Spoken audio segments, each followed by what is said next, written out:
crosshairs. The pixels in the middle of your screen helping you figure out if you're aiming at the right place or if the edible you took 2 hours ago is finally hitting. But have you ever wondered if those pixels even matter? If they were assorted differently or even removed, would the results be the same? Hi, Vsauce, Vep here, and today I'm here to test out if crosshairs really matter in Valorant.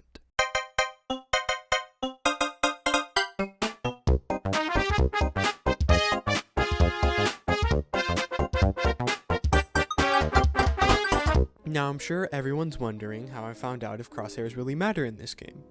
No? No one's wondering that?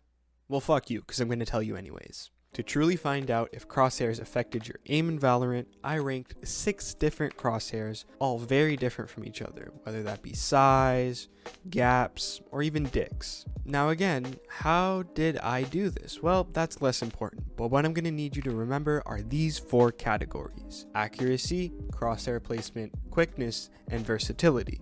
These 4 categories will be affected by the crosshair you choose. Therefore, I thought these were the perfect categories to rank out of 10 and determine whether or not certain crosshairs were good or bad.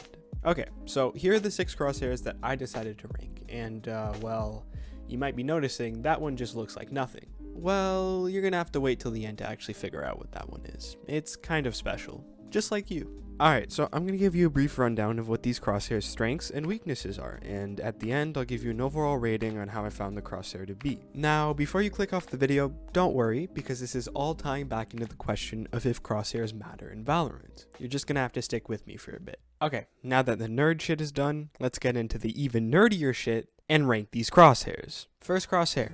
The beautiful, the magnificent, the classic, the OG 1422, or better known as Tenz's OG crosshair. So I'm going to put up the stats here, and immediately you're going to be able to see 2 things: its biggest weakness and its biggest strength. That's right, crosshair placement is very sus. It feels like you're gambling every time you're placing your crosshair at head height, whether it's going to be a headshot or not. Now, lucky for this crosshair, I have a raging gambling addiction, but I'm going to assume you don't, so I'm going to have to put that as a negative. Now, by far the best part of this crosshair was how quickly and smoothly it felt going from head to head. It was great. Like, I started to feel like I was in the game, like it was an extension of my arm. You know, I started feeling more like the agents. I would get up, look myself in the mirror, and just say, come. Overall, I'd give it a 7 out of 10. It's a solid crosshair. It has its flaws, it has its strength, but honestly, I see this best used as a base crosshair, or a crosshair, you know, a transitioning crosshair. If you're looking for a new crosshair, you don't know where to go, I'd give you this one. You know, it's classic, it's solid, it does the job, and that's what's important. Next crosshair, we have the dot. And now, I'm assuming most of you have probably either used this crosshair or are using this crosshair.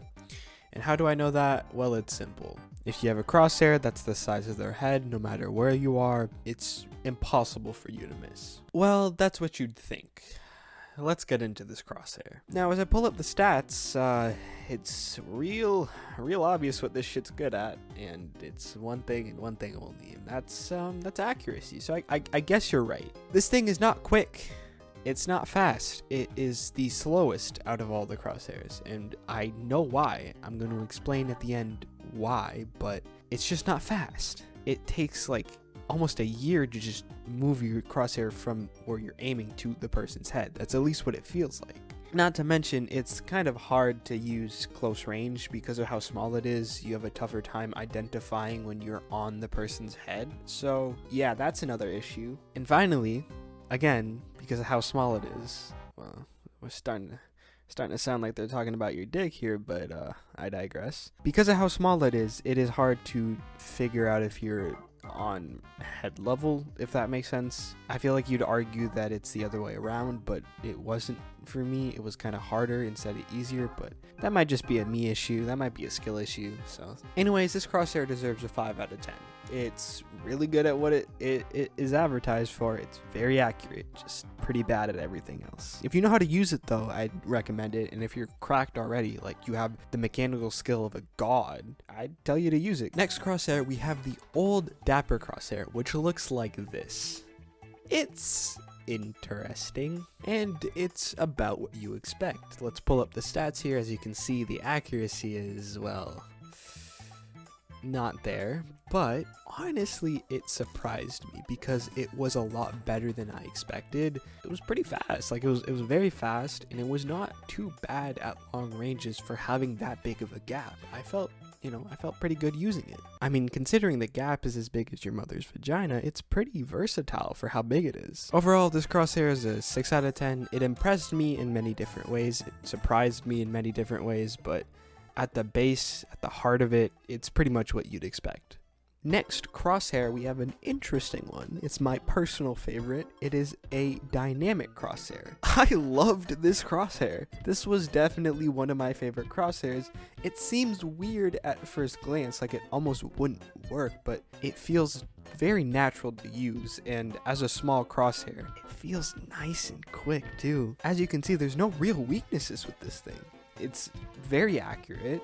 It's very quick, it's versatile, I can feel comfortable using it at all ranges. It's just overall very good. I mean, look at the shit I'm hitting with this crosshair. It has nothing to do with the fact that I may have been drunk during that and I'm a god when I'm drunk. Like, that, just ignore that. It doesn't matter.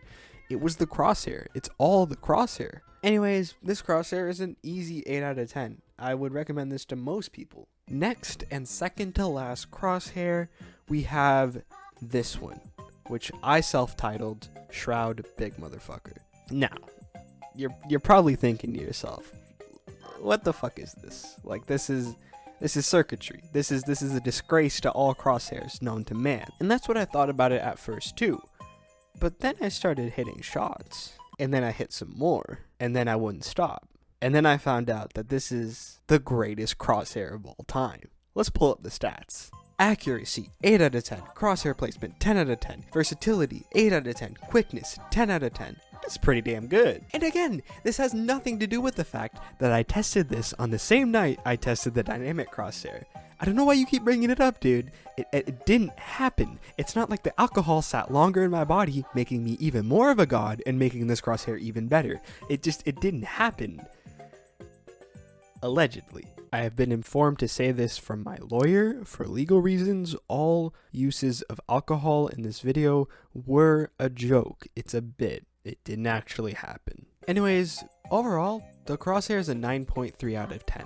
It's amazing. Like, I was hitting shit like this consistently, and I don't know why, and I don't know how, so I'm just gonna let Shroud explain it to you. Why do you like large crosshairs? They're just easier to put. It's just easier to put them on the target, you know? Just put them on the brain. The reason why I don't like small crosshairs is because they get lost, right? You're focusing at least me, I focus so hard on a small crosshair because it's small, right? I'm trying to put that pixel on another pixel. But if I have a big crosshair, all I'm trying to do is put my crosshair in the general vicinity of where their head is. So it's not so much like specific click. It's more like, this is kind of where like I want to land the shot, and then I just hit the shot. That's it. So a big crosshair basically makes it so I don't really think about putting my crosshair on their head. It just goes on their head. And finally, the last crosshair, the reason you hopefully didn't click off this video. Let's get into it. And it's as simple as it sounds. I just went into my crosshair settings and disabled my crosshair to see, once and for all, if having a crosshair even matters in this fucking game. And I can confidently say that having no crosshair in Valorant is one of the dumbest things you can ever fucking do. What did you expect? Of course you need a crosshair. You need a guidance to see where you're aiming. What did you think? Removing that would make you better? Shame on you. Shame on me for even having the ideal. I'm stupid. I'm dumb. It must be the brain damage from all the alcohol. Allegedly. Anyways, here are the rankings for the no crosshair. As you can see, the numbers speak for themselves. I mean, we have out of 10 for the crosshair placement, out of 10 for the accuracy, out of 10 for the quickness, out of 10 for the versatility, and skull emoji out of 10 overall. How did that kind of work? I have no clue. Now, the point of ranking all of these crosshairs was for me to put all of my research together and to truly find out if crosshairs really matter in Valorant. And I can tell you with absolute certainty, crosshairs do matter in Valorant. Sometimes.